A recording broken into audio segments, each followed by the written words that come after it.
പ്രഭാതമന്യയിലേക്ക് സ്വാഗതം. ഈ പുതിയ ഒരു പകൽ ദിവസം ദൈവം നമുക്ക് ദാനമായി നൽകി. കർത്താവായ ദൈവത്തിന്റെ നാമത്തിൽ, കർത്താവായ യേശുവിന്റെ നാമത്തിൽ എല്ലാവർക്കും എന്റെ സ്നേഹ വന്ദനം.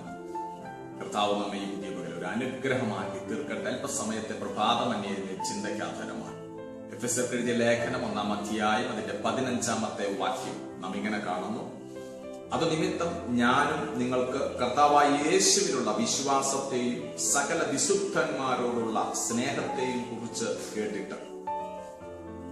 പൗലോസ് പറയുകയാണ്, എഫെസോസിലെ സഭയ്ക്ക് ലേഖനം എഴുതിയപ്പോൾ യേശുക്രിസ്തുവിൽ വിശ്വസിച്ച ഒരു ജനം മാത്രമായിരുന്നില്ല എഫെസോസിലെ സഭ, പിന്നെയോ അന്യോന്യം സ്നേഹിക്കുന്ന, ദൈവത്തിന്റെ ആത്മാവിനാൽ സ്നേഹിക്കാനുള്ള ഒരു മനസ്സിന്റെ ഉടമസ്ഥരായിരുന്നു എഫെസോസിലെ സഭ.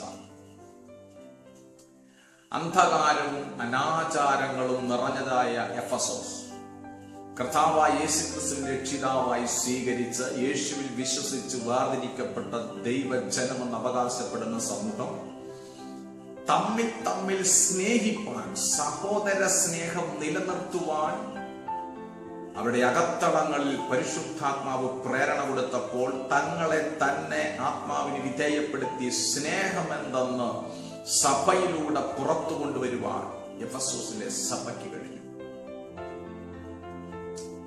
ഈ വീഡിയോയിലൂടെ എന്നെ ശ്രദ്ധിച്ചുകൊണ്ടിരിക്കുന്ന ദൈവവൈതലെ, കുടുംബത്തിനകത്ത് പോലും തമ്മിൽ സ്നേഹിക്കുവാൻ കഴിയാത്ത വിധം, തലമുറകൾ തമ്മിൽ സ്നേഹിപ്പാൻ കഴിയാത്ത വിധം, തലമുറകൾ മാതാപിതാക്കളെ സ്നേഹിപ്പാൻ കഴിയാത്ത വിധം, ഭാര്യ ഭർത്താവിനെ സ്നേഹിപ്പാൻ കഴിയാത്ത വിധം, ഭർത്താവ് ഭാര്യയെ സ്നേഹിപ്പാൻ കഴിയാത്ത വിധം, ദേശത്ത് ഒരു കുടുംബത്തെ സ്നേഹിപ്പാൻ കഴിയാത്ത വിധം പിശാചിന്റെ തന്ത്രങ്ങൾ മാടി വിളിച്ച് അവകാശമാക്കുന്ന എല്ലാ അന്ധതയുടെ തലങ്ങളിൽ മേലും കർത്താവായ യേശു ക്രിസ്തുവിന്റെ നാമത്തിൽ ജയമെടുത്തോ അന്യോന്യം സ്നേഹിപ്പാൻ, സഭയ്ക്കകത്തുള്ളവരെ ഒരുപോലെ സ്നേഹിപ്പാൻ, സമൂഹത്തെ സ്നേഹിപ്പാൻ, കുടുംബത്തെ സ്നേഹിപ്പാൻ ദൈവമായിരിക്കുന്ന കർത്താവ് പുതിയ പകലിൽ സഹായിക്കട്ടെ. പിശാചിന്റെ തന്ത്രങ്ങൾ പൊളിയട്ടെ, സ്നേഹം കുടുംബങ്ങളിൽ ഭരിക്കപ്പെടട്ടെ.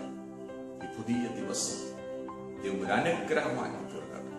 യേശു നമ്മോട് കൂടെയുണ്ട്. God bless you.